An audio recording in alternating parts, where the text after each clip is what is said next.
Bueno, hay una serie de discusiones en torno al mercado inmobiliario, a la situación de las tasas de interés. Ayer conocíamos la cifra de inflación que fue nula en junio. El ministro de Hacienda, Felipe Larraín, celebró esta cifra como una buena noticia porque no va a subir la UF, por ejemplo, en el próximo mes, va a estar estática. Esto ya ha pasado en meses anteriores, la inflación está muy contenida y las tasas de interés en general, las de corto plazo e incluso las hipotecarias están en los niveles más bajos de la historia, lo destacaba también el jefe del equipo económico. Pero mucha gente sigue preguntándose, bueno, ¿pero qué pasa con el mercado inmobiliario? Porque no es tan fácil comprar vivienda. Las tasas serán bajas, pero el reunir el pie es una odisea. Tener los ahorros para cumplir con esa obligación de pagar un pie, porque los bancos no prestan el 100%, o cuesta mucho que presten cerca del 90%. Ahí hay una enorme dificultad. Bueno, hay varios síntomas ahí en el mercado. Está también todo el fenómeno del alza de precios que se empieza a denunciar en estos días, no a denunciar, sino que más bien a celebrar por mucho en estos días, o a preocupar a otros porque suben precios donde se atisban nuevas líneas de metro o donde ya se han inaugurado. Como la línea 3, por ejemplo. Por ejemplo, o la 6 antes. Y queremos conversar de esto con Gonzalo Ramírez, que es socio y gerente de ventas de Asset Plan, una empresa que se dedica a la renta residencial y a la administración de los edificios multifamily. Estos son edificios de un solo dueño que se destinan solo a arriendo. Vamos a buscar explicar también este mercado, este nicho del mercado. Gonzalo, bienvenido.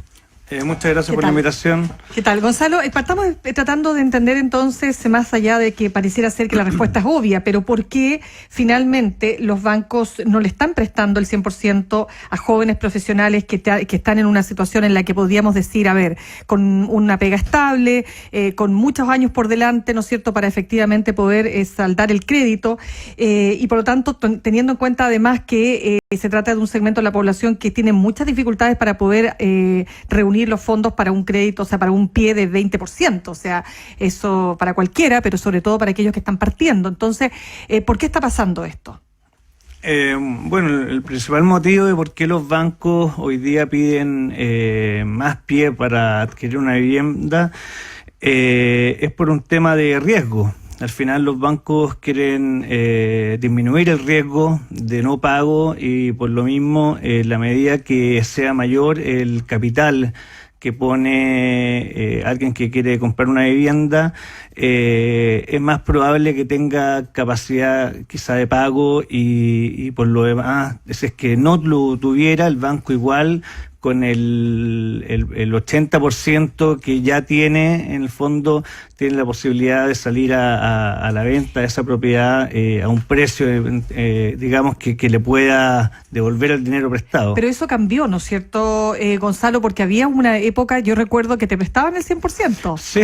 ¿Cuánto cambió esto? Esto ha ido cambiando en los últimos años. Yo recuerdo que yo mismo tuve la posibilidad de comprar una vivienda con 100% de devolución. O sea, no pusiste ni un peso para el pie. Exactamente, no puse ningún peso, pero eso ha ido cambiando por un poco por lo mismo, porque los bancos cada vez... ¿Subprime puede ser o no?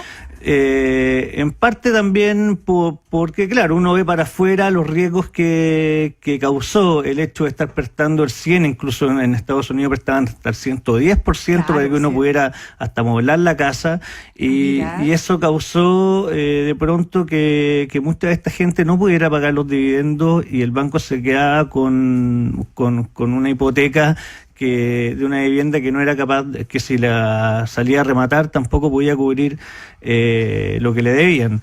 En ese sentido, los bancos cada vez están más restrictivos, quieren asegurarse más de que a la gente que le prestan dinero es gente más solvente, y eso al final de cuentas igual es más sano para la economía. De alguna manera hay que tener en cuenta que los bancos también se deben a sus accionistas, y muchos de ellos no son grandes capitalistas, sino ciudadanos comunes y corrientes que tienen sus ahorros puestos ahí en acciones del banco tal o cual, o hasta los fondos de pensión en algunos casos. Claro, efectivamente, muchos bancos están abiertos a la bolsa y cualquiera de nosotros podría ser uno de los dueños, digamos. El banco tiene que cuidar y responderles a ellos, a todos esos dueños. Ahora, señor Ramírez, hay un tema ahí también que entra a la actualidad, porque justo ayer el Banco Central dio a conocer que el endeudamiento de las familias chilenas ha crecido fundamentalmente por el tema hipotecario, y hay una cifra bien inquietante, que es de que el 75% del ingreso está volcado a pagar crédito, especialmente la deuda hipotecaria.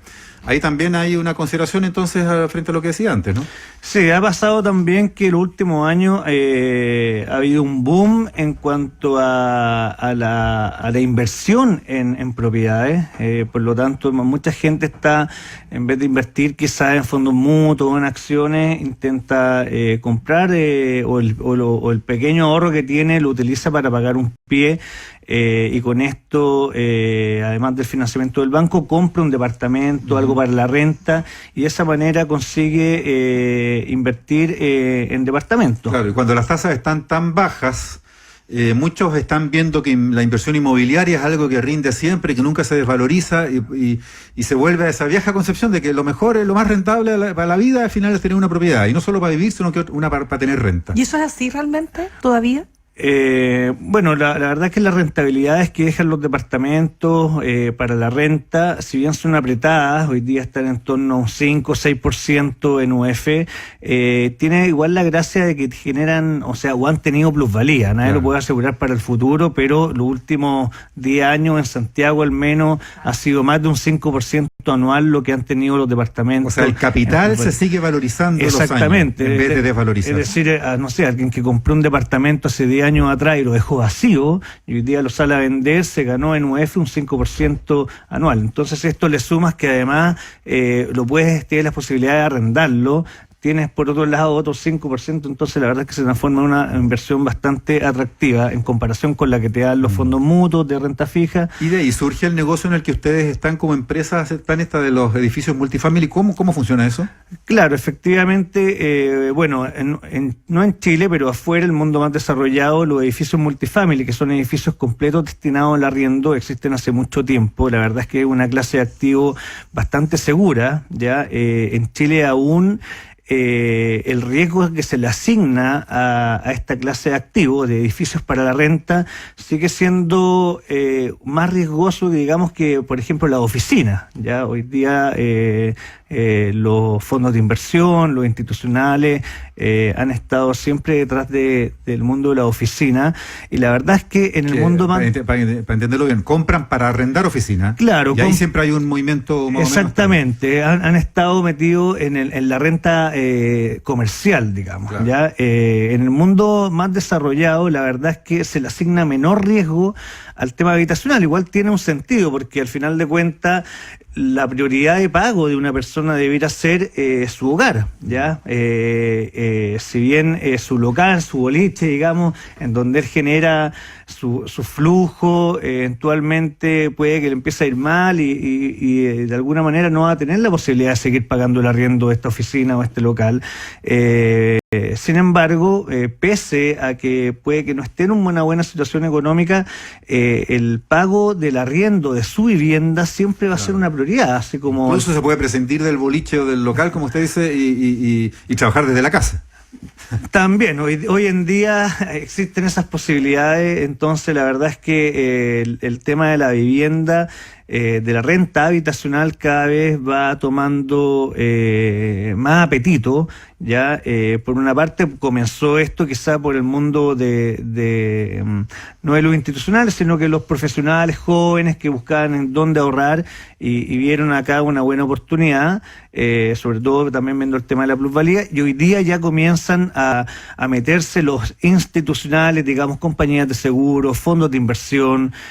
Las AFP no pueden por un tema normativo, pero eventualmente, si es que pudieran, de todo seguro probablemente lo harían, porque al final genera buenos retornos y a muy bajo riesgo. La verdad es que funciona, es muy estable el pago del arriendo. Sí, Gonzalo, pasando al último tema que dice relación cómo han aumentado, ¿no es cierto?, el precio de las viviendas, particularmente de las comunas de Independencia y Conchalí por la nueva línea 3 del metro. Me imagino que algo parecido está ocurriendo también en Irarrázaval, ¿no?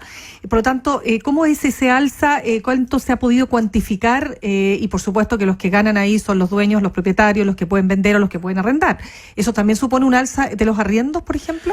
Bueno, sí, históricamente en todas las esquinas, digamos, o a la redonda en donde ha llegado el metro y la buena conectividad, los precios comienzan a subir, los precios de los terrenos, los precios de las viviendas que hay a la redonda, por un tema lógico, porque la gente quiere vivir ahí, la gente quiere arrendar por cerca de un metro, cerca de un lugar donde va a tener buena conectividad, y el hecho que suban los arriendos también hace que suba el valor del suelo, hace que sea más apetitoso, digamos, vivir en un lugar que tiene metro al lado. Entonces, por supuesto que el valor del suelo sube, y eso se empieza a ver no un poquito antes desde que llega, o sea, si bien uno ahora lo anuncian y ya puede comenzar un pequeño efecto de alza de los precios, finalmente el día en que efectivamente ya llega el metro es el día en que alguien que arrienda está dispuesto a pagar más. Entonces, la verdad es que buena oportunidad quizás adquirir una vivienda mucho antes de que efectivamente llegue, porque de todas maneras debiera ir subiendo el precio como ha pasado históricamente. Bien, pues Gonzalo Ramírez, socio y gerente de ventas de Asset Plan, muchas gracias por haber estado en ADN hoy. Gonzalo. Gracias a usted. Muy bien.